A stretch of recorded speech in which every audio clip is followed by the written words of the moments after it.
Votre ticket. Jus d'orange, dentifrice, fusil d'assaut modèle AR-15. C'est bon, merci.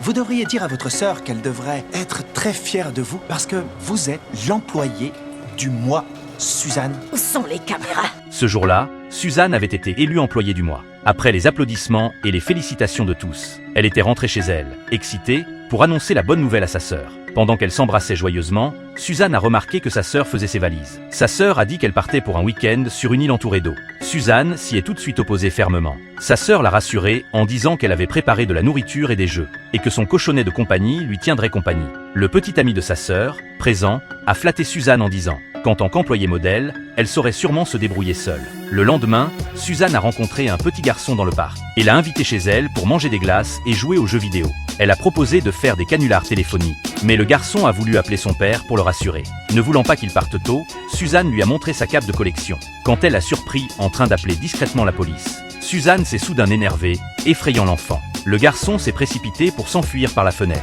Cette scène était devenue le cauchemar de Suzanne. À cet instant, elle s'est réveillée en prison et a trouvé ses codétenus en train de danser près de son lit. Cindy l'a invitée à rejoindre la soirée pyjama, et délicieuse Matty a dit que le fait que les gardiens n'éteignent pas les lumières était parfait pour faire la fête. Mais Suzanne, hantée par le souvenir de son cauchemar, a refusé de participer. Cette femme tourmentée par le passé pourra-t-elle trouver une nuit de sommeil paisible?